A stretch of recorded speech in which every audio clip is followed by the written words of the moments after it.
ہونی چاہیے. تو ابھی بیرسٹر میاں علی اشفاق کا لائسنس جو ہے، آپ بیرسٹر ہیں، قانون کو سمجھتی ہیں، کب تک جو ہے وہ دوبارہ بحال کر دیا جائے گا، یا اس کا کیا طریقہ کار ہوتا ہے؟ دیکھیں ابھی تو ظاہری سی بات ہے، جس طرح جو چیزیں ہوتی ہیں ان میں وہ لوگ دیکھیں گے، وہ اپلیکیشنز کو بھی کنسیڈر کریں گے، ان کی باتوں کو بھی کنسیڈر کریں گے. ایک اس میں سارے لوگ بیٹھتے ہیں اور اس کے اندر پوری ایک کاؤنسل بیٹھتی ہے اور اس میں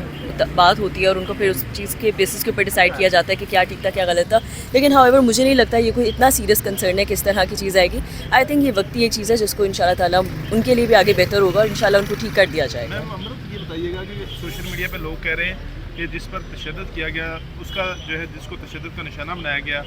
اس کو بچانے والے کا لائسنس معطل کیا گیا، جبکہ تشدد کرنے والے کا لائسنس ابھی تک معطل نہیں کیا گیا. کیا آپ سمجھتی ہیں کہ اس کے بھی خلاف کارروائی؟ دیکھیں یہ آپ کی بات بالکل صحیح ہے، میں اس بات کو بالکل درست سمجھتی ہوں کہ اگر کسی نے کسی کے ساتھ زیادتی کی ہے تو اس میں یہ بھی چیز سامنے آنی چاہیے، جس نے کی ہے اس کی بھی چیز سامنے آنی چاہیے اور اس کو بھی اس چیز کی سزا ملنی چاہیے. اور اگر جنہوں نے دفاع کی ہے، اگر انہوں نے بھی اپنے اس پروفیشن یا اس چیز کے باہر جا کے کچھ کیا ہے تو ان کو بھی اس چیز کی پنشمنٹ ملنی چاہیے جو کہ ان کو مل رہی ہے. حالانکہ دیکھا جائے تو اگر میں آپ سے ایک آنیسٹ بات بتاؤں تو جیسے بھی ہم لوگ بات کر رہے تھے، انہوں نے صرف اپنے کلائنٹ کو پروٹیکٹ کیا تھا، اور کسی نے بھی اگر اپنے کلائنٹ کے پروٹیکشن کے لیے کوئی آواز اٹھائی ہے یا بات کی ہے تو انہوں نے کرنا ہے. ہاں لیکن اپنی فیٹرنیٹی یا اپنے اس لیگل ایمبٹ سے ہٹ کے نہیں، جس رول آف لاء کے وہ ایڈوکیٹ ہیں اسی کی ہی ایڈوکیسی کرتے ہوئے. میڈم یہ بھی بتائیے گا کہ پنجاب بار نے ان کو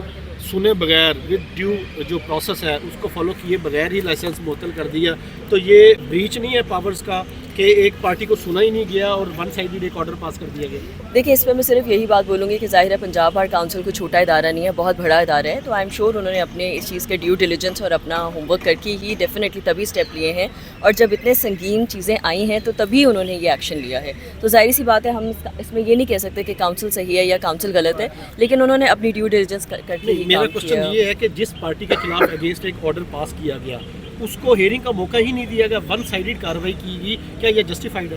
دیکھیں میں وہی بات بتا رہی ہوں کہ اگر ان کے پاس ایسے شواہد موجود ہیں جس کی بیسس کے اوپر ان کو یہ لگ رہا ہے کہ ہم لوگوں کو یہی کارروائی فوری طور پہ کرنی چاہیے، تو انہوں نے اس کے ہی انٹو کنسیڈریشن لے کے یہ کام فوراً کیا ہے. تو اگر انہوں نے یہ فوراً چیز کی ہے تو اس کو آپ کمپلیٹلی غلط نہیں کہہ سکتے، کیونکہ وہ ایک بہت بڑا ادارہ ہے. تو اگر وہ ادارہ کوئی چیز کر رہا ہے تو کسی بنیاد کے اوپر ہی کر رہا ہے. بیرسٹر امرت یہ بتائیے گا